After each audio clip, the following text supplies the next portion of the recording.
Welcome to Basic Education. Let's learn together.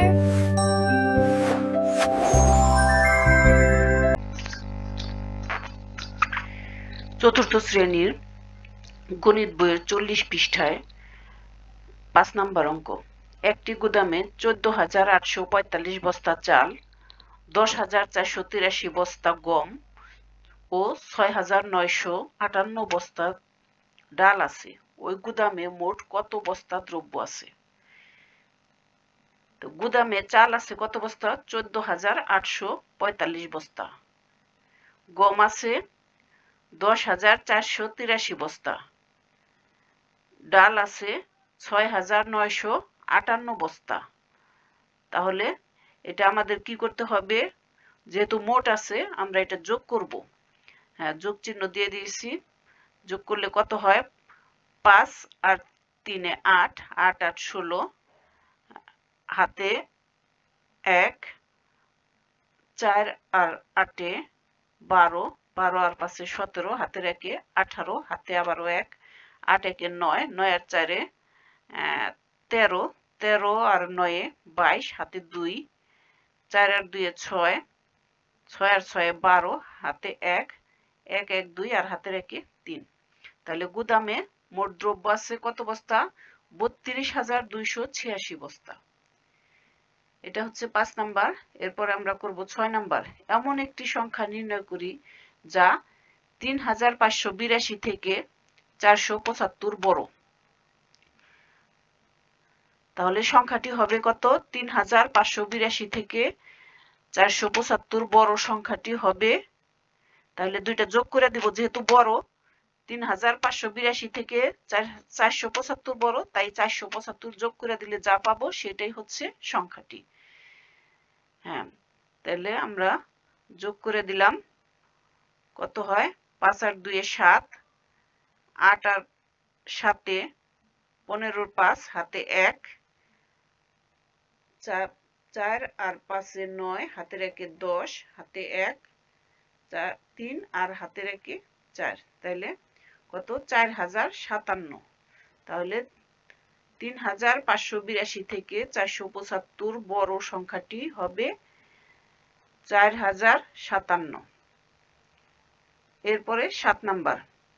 3 8 5 0 6 4 অঙ্কগুলো একবার ব্যবহার করে গঠিত বৃহত্তম ও ক্ষুদ্রতম সংখ্যার পার্থক্য নির্ণয় করি। পার্থক্য বলতে আমরা বিয়োগফল বুঝি। বিয়োগ করলে যা হবে সেটাই পার্থক্য।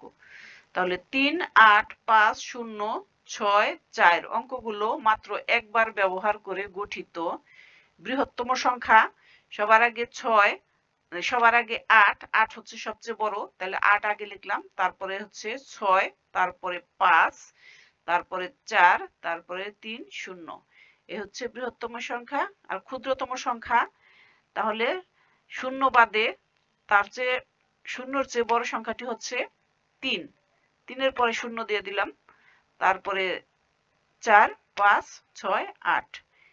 তাহলে এটা হচ্ছে, আগেরটা হলো বৃহত্তম সংখ্যা, এটা হচ্ছে ক্ষুদ্রতম সংখ্যা। তাহলে যোগ করে দেই, যোগ করলে পার্থক্য বিয়োগ করে দেই। 2, 10 থেকে 8 বাদ দিলে 2, হাতে 1, এটা হলো 7, 13 থেকে 7 বাদ দিলে 6, হাতে 1, এটা হলো 6, 14 থেকে 6 গেলে 8, হাতে 1, এটা হলো 5, 5 এর থেকে 5 বাদ দিলে 0, হাতে কিছুই নাই, 6 থেকে 0 বাদ দিলে 6, 8 এর থেকে 3 বাদ দিলে 5। তাহলে এই হচ্ছে পার্থক্য, বৃহত্তম ও ক্ষুদ্রতম সংখ্যার পার্থক্য। এরপরে 8 নাম্বার। 83,291 এর সঙ্গে কোন সংখ্যা যোগ করলে যোগফল 1,28,792 হবে? তাহলে আমরা কি করব? এটা যেহেতু যোগফল দেওয়া আছে, হ্যাঁ, আর এই সংখ্যার সাথে কোন সংখ্যা যোগ করলে যোগফল অত হবে। তাহলে যোগফল থেকে এই প্রথম সংখ্যাটা বাদ দিলেই আমরা দ্বিতীয় সংখ্যাটা পেয়ে যাব। তাহলে সংখ্যাটি হবে, তাহলে এই যে যোগফল যেটা দেওয়া আছে সেটা থেকে আমরা এই যে প্রথম সংখ্যাটা বিয়োগ করে দিচ্ছি। বিয়োগ করলে 2 এর থেকে 1 গেলে 1, 9 থেকে 9 গেলে 0, হাতে কিছুই নাই, 7 থেকে 2 গেলে 5, 8 থেকে 3 বাদ দিলে 5, 12 থেকে 8 বাদ দিলে 4। হ্যাঁ, তাহলে এই হচ্ছে আমাদের 8 নাম্বার। 83,291 এর সঙ্গে 45,501 যোগ করলে যোগফল 1,28,792 হবে। ঠিক আছে, তোমরা আমার এই চ্যানেলকে সাবস্ক্রাইব করবে এবং লাইক, কমেন্ট এবং শেয়ার করে পাশে থাকবে।